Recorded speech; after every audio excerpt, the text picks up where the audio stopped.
ला ला ला ला ला ला ला ला।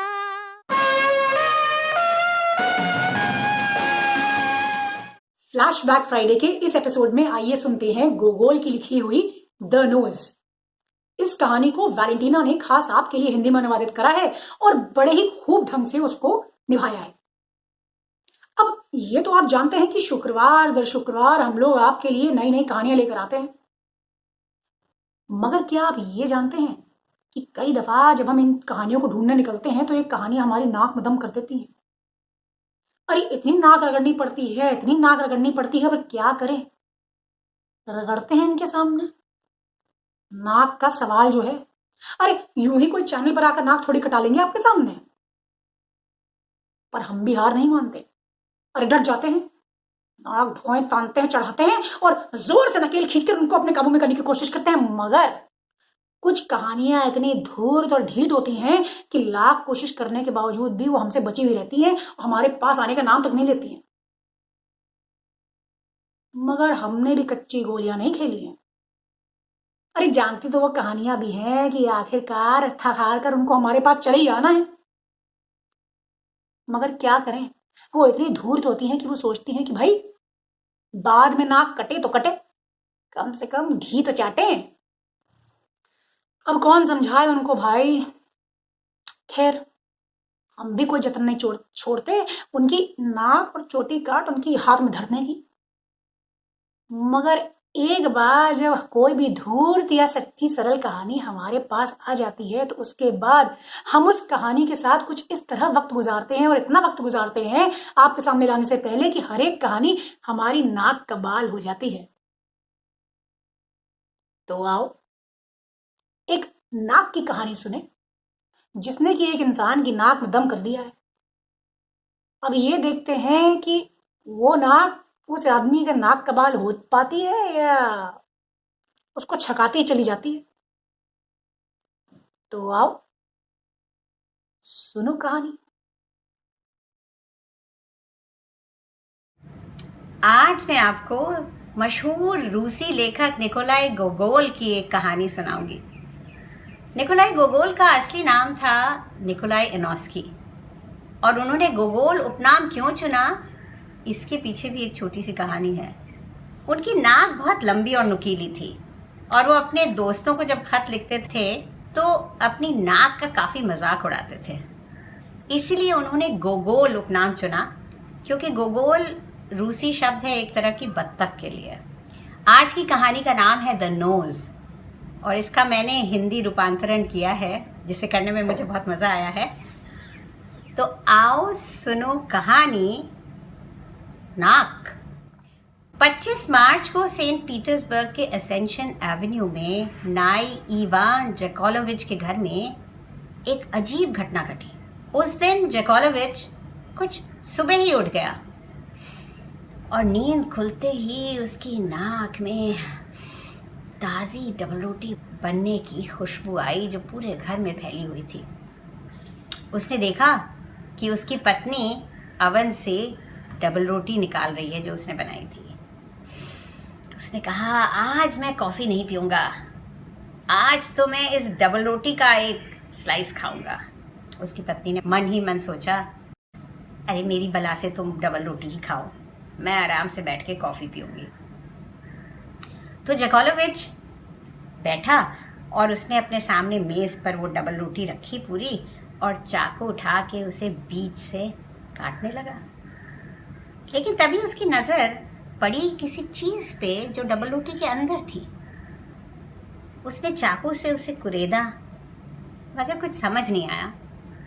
फिर उसने अपनी उंगली डाल के, हाथ डाल के उसे निकाला तो वो एक नाक थी। जैकोलोविच ने झट अपना हाथ खींच लिया और उसके चेहरे पे आश्चर्य और डर का भाव उभर आया।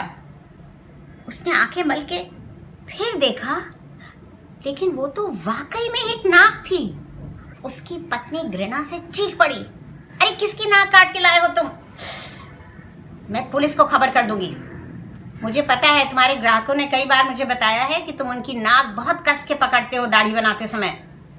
जैकोलोविच को तुरंत पता चल गया कि ये नाक और किसी की नहीं, मेजर कोवलोव की है, जो उससे हर बुधवार और रविवार दाढ़ी बनवाता था।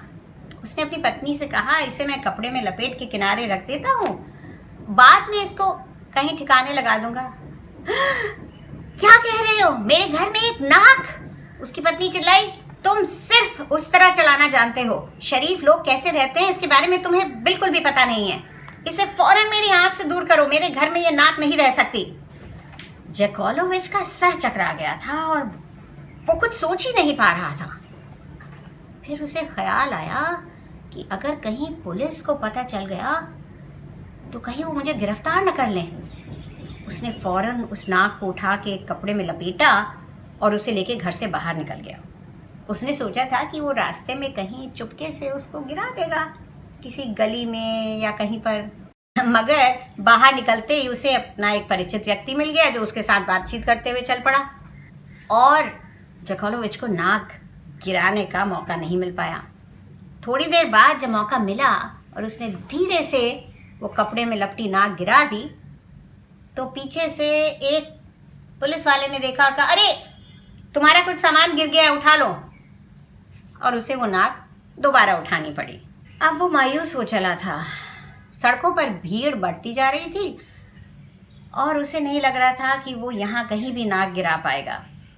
उसने सोचा कि आइजैक पुल पर जाकर वहाँ से नदी में फेंक दूंगा और ये सोचकर वो आइजैक पुल की तरफ चल पड़ा। हर ईमानदार रूसी व्यापारी की तरह जैकोलोविच भी काफ़ी शराब पीता था और हालांकि वो और लोगों की दाढ़ी बनाता था पर अपनी उसकी दाढ़ी हमेशा बढ़ी हुई रहती थी। वो एक मटमैला सा कोट पहनता था जिसमें 3 बटनों की जगह सिर्फ उनके धागे ही बचे थे। अब आइजैक पुल पर पहुंच के उसने इधर देखा, उधर देखा, नीचे नदी में झांका और फिर चुपके से नाक निकाल के नदी में फेंक दी। ये करके उसे बहुत राहत महसूस हुई और वो खिलखिला कर हंसा। लेकिन तभी उसने देखा कि पुल के दूसरी तरफ खड़ा एक पुलिस वाला उसे घूर रहा था। उस बड़ी बड़ी मूंछों वाले रौबदार पुलिस वाले ने उसे बुलाया, इधर आओ। और जब वो उसके पास पहुंचा तो उसने कहा, वहाँ खड़े होके तुम क्या कर रहे थे? कुछ नहीं जनाब, मैं तो अपने काम पर जा रहा था, बस रुक के ज़रा नदी की रफ्तार देखने लगा। जैकोलोविच बोला। पुलिस वाले ने कच्ची गोलियां नहीं खेली थी। बोला, झूठ मत बोलो, सच सच बताओ क्या कर रहे थे? मैं हफ्ते में 2-3 बार आपकी दाढ़ी मुफ्त में बना दिया करूँगा। जैकोलोविच गिड़गिड़ाया। उसकी कोई ज़रूरत नहीं है, पुलिस वाला बोला। 2-3 हज्जाम पहले से ही ये काम कर रहे हैं। अब सीधे सीधे बताओ कि तुम यहाँ क्या कर रहे थे? जैकोलोविच का चेहरा पीला पड़ गया और इस मोड़ पर इस घटना के सामने धुंध का पर्दा छा गया और किसी को नहीं पता चल पाया कि आगे क्या हुआ। म्यूनिसिपल कमेटी के मेंबर कोवलोव, जो अपने को मेंबर की बजाय मेजर कोवलोव कहलाना पसंद करता था, उस दिन सवेरे जल्दी जग गया। उसने अंगड़ाई ली और अपने नौकर से एक छोटा शीशा मंगवाया जिससे वो अपनी नाक पे बनी हुई फुंसी को देख पाया जो पिछले दिन निकल आई थी। पर शीशा देखते ही वो अवाक रह गया क्योंकि जहां उसकी नाक होनी चाहिए थी वो जगह बिल्कुल सपाट थी। उसकी नाक नदारद थी। वो कूद के बिस्तर से उठा और जोर जोर से अपने को हिलाया और फिर शीशा उठाकर देखा, लेकिन उसकी नाक वाकई में नदारद थी। उसे कुछ समझ नहीं आया। वो जल्दी से तैयार हुआ और पुलिस सुपरिंटेंडेंट से मिलने चल दिया। मेजर कोवलोव रौबदार मूछें रखता था और कई तमगे पहनता था। सेंट पीटर्सबर्ग वो आया था किसी ऊंचे ओहदे की तलाश में। वो शादी भी करना चाहता था, लेकिन किसी अमीर लड़की से। रोज शाम को उसे नेव्स्काय एवेन्यू पे टहलते हुए देखा जा सकता था। अब आप अंदाज़ा लगा सकते हैं कि अपनी नाक न पाने पर उस पर क्या गुजरी होगी। दुर्भाग्य से उस समय उसे सड़क पर एक भी बग्घी नहीं मिली जिसमें बैठकर वो पुलिस सुपरिंटेंडेंट के दफ्तर जा पाता। वो चुपचाप मुंह झुकाए और एक रुमाल अपने मुंह पे ऐसे रखे मानो उसकी नाक से खून निकल रहा हो, चला जा रहा था।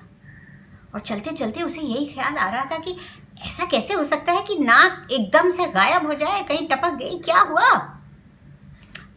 ज़रूर मैं कुछ सपना देख रहा हूँ, ये ठीक नहीं है, ये हो ही नहीं सकता। ये सोच के वो एक पेस्ट्री की दुकान में घुसा, जहाँ सिर्फ काम करने वाले लड़के कुर्सियाँ और मेज़ें लगा रहे थे और कोई ग्राहक नहीं आया था। उसने सोचा अच्छा है यहाँ भी ज़्यादा लोग नहीं हैं, और वो गया और वहाँ दीवार पे लगे बड़े शीशे के सामने जाकर उसने अपनी शक्ल जो देखी, कितनी भद्दी शक्ल, नाक वाकई में नहीं थी। वो दुकान से निकला और अपनी आदत के बिल्कुल विपरीत, बिना किसी से नज़रें मिलाए, बिना मुस्कुराए चुपचाप चला जा रहा था। लेकिन एक जगह जाकर वो एकदम से रुक गया, मानो उसे सांप सूंघ गया हो। एक बग्घी आकर रुकी थी, उसमें से एक बहुत शानदार वर्दी पहने कोई उतरा और जल्दी से सीढ़ियां चढ़ के एक दुकान में घुस गया। कोवलॉफ हक्का बक्का रह गया, क्योंकि वो और कोई नहीं, उसकी अपनी नाक थी। उसका पूरा शरीर ऐसे कांपने लगा मानो उसे बुखार चढ़ाया हो, और वो नाक के बाहर निकलने का इंतज़ार करने लगा। कुछ देर में नाक बाहर निकली। उसने स्टेट काउंसलर की शानदार यूनिफॉर्म पहनी थी, सर पे एक रौबदार हैट लगा था जिसपे एक लंबा सा पंख फरफरा रहा था, और देखते ही देखते वो बग्घी पे बैठी और बग्घी चल पड़ी। कोवलॉफ फौरन उस बग्घी के पीछे पीछे दौड़ा। कुछ आगे जाकर बग्घी रुकी, नाक फिर से बग्घी में से उतरी और एक दुकान के सामने खड़े होकर वहाँ की खिड़की के अंदर झांकने लगी, वहाँ रखी चीज़ों को मुआयना करने लगी। कोवलॉफ को काटो तो खून नहीं। उसने कहा अरे ये स्टेट काउंसलर कैसे बन गई, अब मैं क्या करूं, अब इससे बात कैसे करूं। वो धीरे से नाक के बगल में जाके खड़ा हुआ और बोला जनाब ज़रा सुनिए। नाक ने फौरन उसकी तरफ मुड़ के कहा क्या बात है। कोवलॉफ बोला ये बहुत अजीब बात है कि आपकी जगह कहाँ है और आप मुझे यहाँ ऐसे मिले कैसे, क्या। नाक बोली आप क्या कह रहे हैं, मुझे बिल्कुल समझ में नहीं आ रहा है, साफ साफ बात कीजिए। कोवलॉफ ने कहा आप ये तो मानेंगे ना कि मेरे ओहदे के आदमी को बिना नाक के रहना शोभा नहीं देता बिल्कुल। नाक ने फिर कहा आप क्या कह रहे हैं, मेरी कुछ समझ में नहीं आ रहा है, मैंने कहा ना साफ साफ बात कीजिए।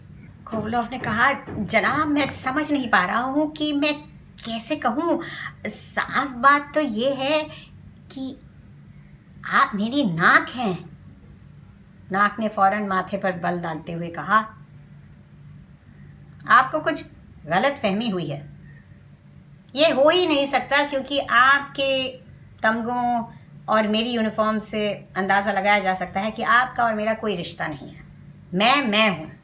ये कहकर नाक वापस मुड़कर दुकान में रखी चीज़ों को देखने लगी। कोवलॉफ तो भौंचक रह गया बिल्कुल, उसे समझ ही नहीं आ रहा था कि वो क्या करे, क्या सोचे, क्या कहे। तब तक उसने देखा कि सामने से एक नवयुवती बड़ी खूबसूरत सी पोशाक पहने और हैट लगाए चली आ रही है। कोवलॉफ उसे देखकर मुस्कुराया। वो सोच रहा था कि आगे बढ़कर उससे बात करे, लेकिन तब तक उसे ख्याल आया अपनी शक्ल का, और उसने जल्दी से मुंह दूसरी तरफ फेर लिया। अचानक उसे अपने हालात पर बहुत गुस्सा आया और वो मुड़ा नाक को ये बताने के लिए कि उसने सिर्फ एक रौबदार यूनिफॉर्म पहनी है स्टेट काउंसलर की, और असल में वो दुष्ट बदमाश उसकी नाक है। लेकिन नाक तब तक वहां से जा चुकी थी बग्घी में बैठकर। कोवलॉफ ने चारों तरफ देखा और उसे दूर दूर तक बग्घी पहचान में नहीं आई, क्योंकि उस समय तक सड़क पर कई बग्घियां चल रही थी, कई लोग हैट पहने जा रहे थे इधर से उधर। कोवलॉफ को कुछ समझ में नहीं आया। उसने एक बग्घी बुलवाई और पुलिस सुपरिंटेंडेंट के यहाँ पहुंचा, पर उसे वहां न पाके फिर उसके दिमाग में ख्याल आया कि क्यों ना एक इश्तिहार निकाला जाए अपनी नाक के लिए, जिसमें नाक के बारे में सारी जानकारी दी हो और ये लिखा हो कि जल्द से जल्द उसका पता बताएं या उसे मेरे पास लेके आएं जिसको भी वो मिले।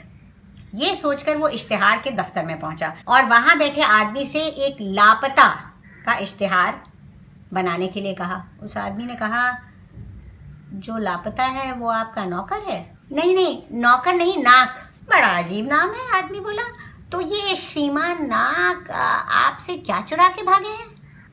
श्रीमान नाक नहीं, मेरी अपनी नाक, और मुझे उल्लू बनाकर भागी है। बड़ा अजीब मसला है, ऐसा कैसे हो सकता है?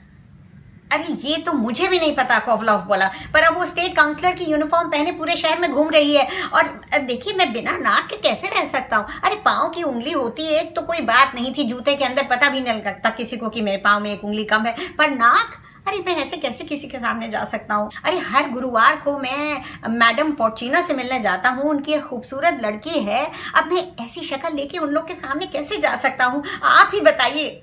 फौरन एक इश्तिहार निकालिए मेरी नाक के बारे में कि जिससे किसी को भी मेरी नाक मिले तो वो आके मुझे दे, या कम से कम उसका पता तो बताए कि वो कहाँ रह रही है।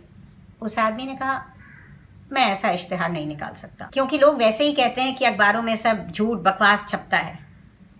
अरे पर ये न झूठ है न बकवास है, कोवलॉफ बोला, मेरी नाक वाकई में नदारद है, आप खुद ही देख लीजिए। उस आदमी ने सूंघनी की लेते हुए कहा, दिखाइए, और कोवलॉफ ने रुमाल हटाकर दिखाया। हाँ वाकई, पर अच्छी चिकनी सपाट जगह है ना जहाँ नाक होनी चाहिए, बुरी नहीं लग रही है? वो बोला, इसका इश्तिहार निकालने से कोई फायदा नहीं होगा। आप ऐसा कीजिए, किसी अच्छे लिखने वाले को ढूंढिए और अपनी नाक के बारे में एक लेख, चटपटा सा लेख लिखवा कर किसी मैगजीन में छपवा दीजिए। वही अच्छा रहेगा। उस आदमी ने फिर सूंघनी यानी स्नफ लेते हुए कहा। कोवलॉफ का चेहरा उतर गया। उस आदमी ने सहानुभूति जताते हुए कहा, देखिए परेशान मत होइए, ये सूंघनी लेके देखिए आप, इससे दिमाग बिल्कुल साफ सोचने लगता है और नकारात्मकता यानी नेगेटिव थिंकिंग बिल्कुल खत्म हो जाती है। ये लीजिए लेके देखिए।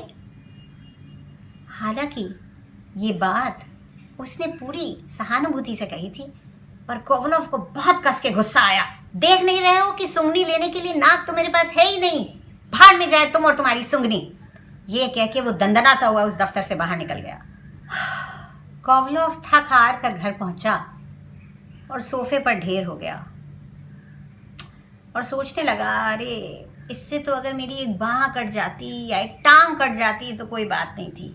अरे जंग में कभी एक टांग और बाँह कट सकती थी, ऐसा ही हो जाता तो भी कोई बात नहीं थी, पर नाक, इसके बिना मैं कैसे रहूँगा? पर ये नामुमकिन है, ऐसा हो ही नहीं सकता। कहीं ऐसा तो नहीं कि मैंने रात को पानी की जगह ब्रांडी पी ली हो? ये सोच के उसने अपने आप को कस के एक चुटकी काटी। नहीं, मैं पूरे होशो हवास में हूँ, लेकिन ऐसा कैसे हो सकता है? अरे घर में कोई बटन गायब हो जाए, चम्मच गायब हो जाए, घड़ी गायब हो जाए, पर नाक कैसे टपक गई? कुछ और सोचने के बाद मेजर कोवलॉफ को लगा कि ये ज़रूर मैडम पोर्चिना की कारस्तानी है। वो चाहती हैं कि मैं उनकी बेटी से शादी कर लूँ, और जब मैंने साफ इनकार कर दिया तो ज़रूर उन्होंने ही कोई जादू मंतर किया है मेरे ऊपर। ये सोच के उसने मैडम पोर्चिना को एक चिट्ठी लिखी, मगर उनके जवाबी खत से ये साबित हो गया कि उन्हें इसके बारे में कोई जानकारी नहीं है। तब तक किसी ने आकर दरवाज़ा खटखटाया और पूछा, मेजर कोवलॉफ यहीं रहते हैं? अंदर घुसने वाला आदमी वही पुलिस वाला था जिसे हमने आइजैक ब्रिज पर देखा था।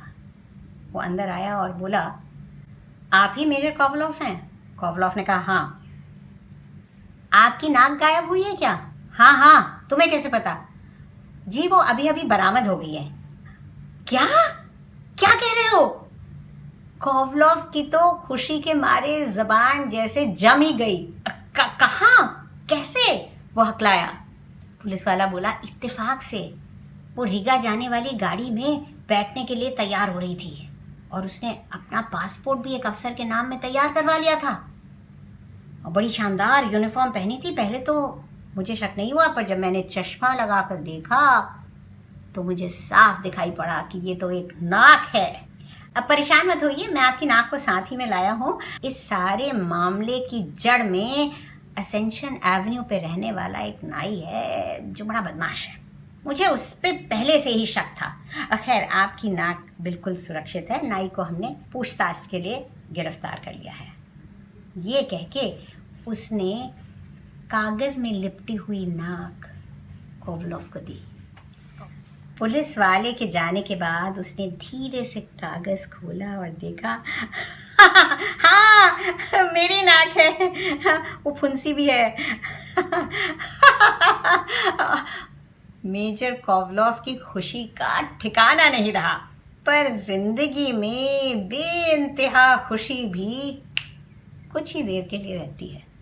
अब कोवलॉव के मन में ख्याल आया, लगाने में कहीं ये टेढ़ी ना लग जाए, और अगर ये लग ना पाई तो वो सिंगार मेज के पास गया और वहाँ पे लगे बड़े शीशे के सामने खड़े होकर उसने कांपते हाथों से नाक उठाई और बड़े ध्यान से लगाई कि कहीं टेढ़ी ना लग जाए,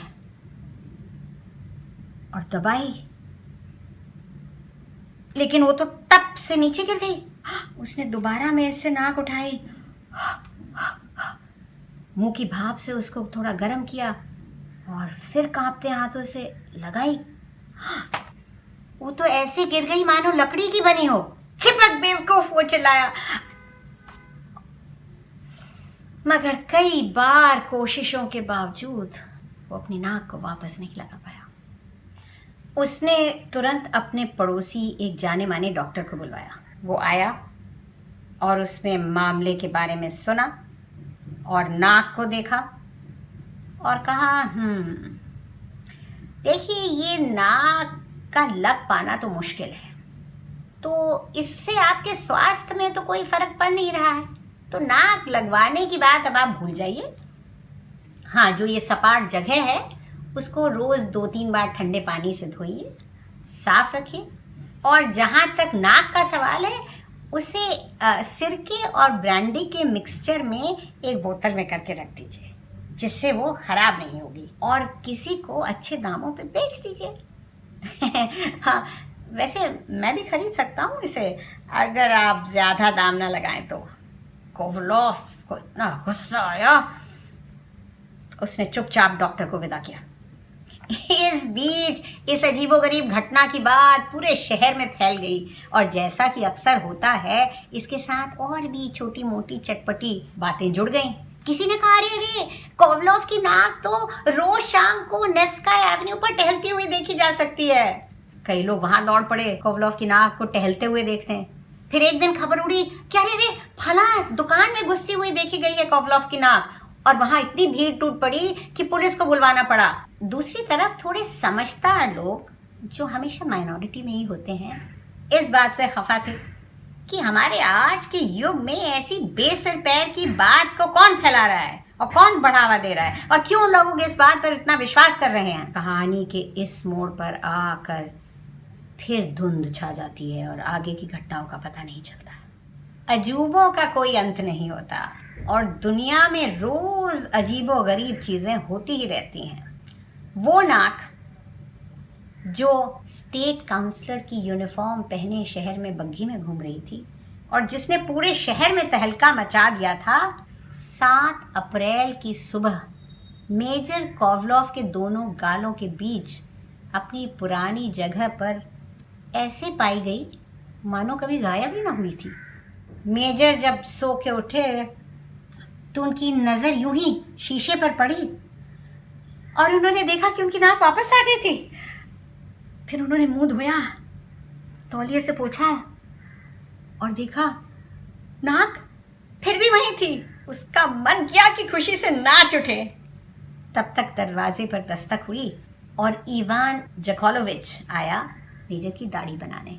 मेजर आराम से कुर्सी पर बैठे। जकोलोविच ने एक छोटा तौलिया उनके गले के इर्द गिर्द बांधा और फिर ब्रश में खूब सारी क्रीम लगाकर उनके पूरे चेहरे पर पोत दी। और अपना काम करते करते वो सोचता जा रहा था, आ गई वापस। कितनी अजीब बात है, अगर कोई सोचे तो।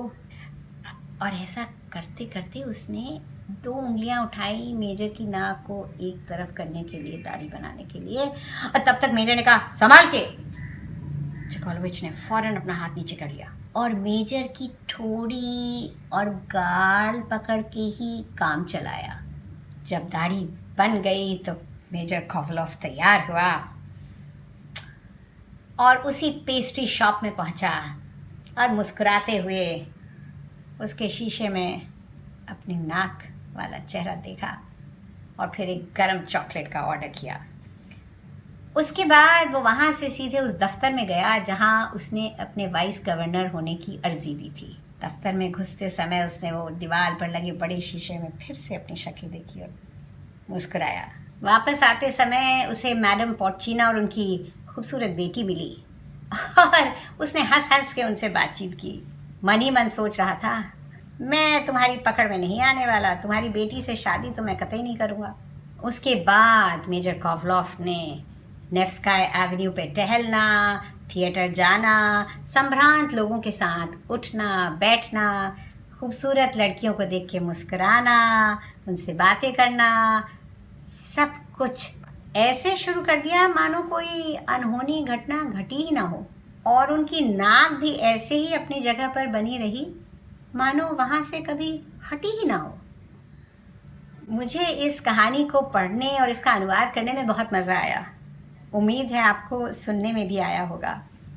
कितना अजीब लगे ना किसी दिन अगर आप अपनी नाक को आदम का अपने बगल में सजा धजा खड़ा पाएं। सबसे मज़े की बात ये लगी कि जब मेजर कोवलोव की नाक गायब हो गई तो छोटी सी नाक के साथ साथ उसका सारा आत्मविश्वास भी गायब हो गया। जबकि नाक कोई शरीर का कोई ऐसा अंग नहीं है, फेफड़े, दिल, गुर्दे, दिमाग की तरह, कि उसके बिना काम न चल सके। और उधर नाक को मेजर की कतई ज़रूरत नहीं थी। वो मज़े से सज धज कर इधर उधर घूम रही थी पूरे आत्मविश्वास के साथ। उन दोनों के वार्तालाप में भी यही बात सामने आई, मेजर की बौखलाहट और नाक का आत्मविश्वास।